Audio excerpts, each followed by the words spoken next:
शिवसेना उद्धव ठाकरे पक्षातून बाहेर पडलेले अविनाश पाटील यांनी पुन्हा एकदा घरवापसी केली आहे।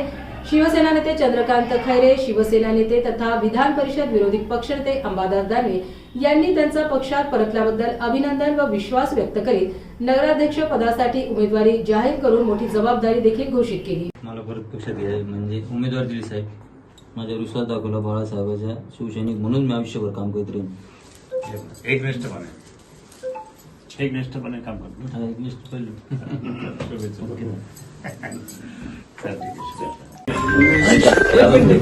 आठवड्याभरापूर्वी काही जणांना शिवसैनिकांना फसवून भारतीय जनता पार्टीमध्ये नेण्याचा प्रयत्न झाला होता।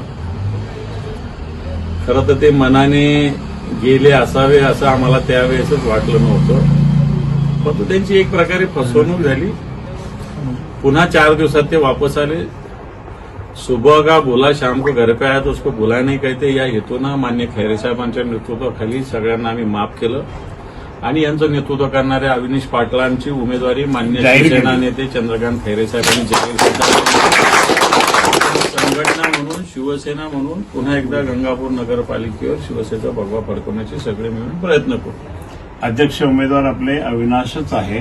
अविनाशचं नाव आधी डिक्लेअर झालं होतं, परंतु कुठेतरी गडबड झाली होती, पण आता मात्र त्या ठिकाणी तो सन्मानाने आलेला आहे आणि काही चूक झाली तर माफी पण मागितली, पण आता प्रत्यक्षात त्या ठिकाणी आम्ही अविनाशलाच तिकीट त्यावेळेस दिलं होतं आणि आत्ताही दिलेलं आहे नगराध्यक्ष पदाचं।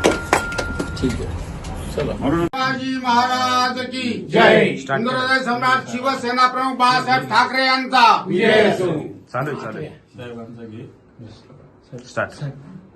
गंगापूर मतदारसंघामध्ये नगरपालिकेच्या मतदारसंघामध्ये अविनाश पाटील हे आम्ही ठरलेले होते की यांना उमेदवारी द्यायची अध्यक्षपदाची, पण तो हे पळवापळी चालली या बदमाशांची आणि त्यांनी चुकून त्यांना घेऊन गेले। त्यांच्याबरोबर एक 5-6 कार्यकर्ते पण गेले होते, पण त्यांनी पाहिलं इथं काही बरोबर नाही आहे आणि जसं पकडून घेऊन गेले ना तर मग काय, तर त्याप्रमाणे त्यांनी एकदम नाराजी व्यक्त केली आणि अंबादास दानवे यांना सांगितलं की असंच झालं, कारण माझ्याशी मी मला भांडलो होतो, रागावलो त्याला का गेलो होतो, पण ते नंतर अंबादास दानवे आणि भाऊनी यांनी सगळ्यांनी मुथा वगैरे सगळ्यांनी बसून त्या ठिकाणी सेटल केलं।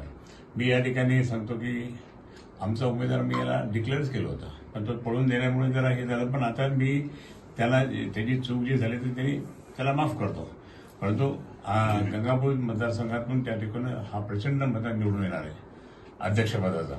काही असो ते किती असो, शिंदे असो तर बाकी अजून कोणते असो का कोणते असो, भाजप असो, सगळ्यांना चित करून हा जो या ठिकाणी अध्यक्ष म्हणून निवडून येईल, 100% निवडून येईल हे मी आणि अंबादास दानवे खात्रीने सांगतो आणि त्याला शुभेच्छा देतो।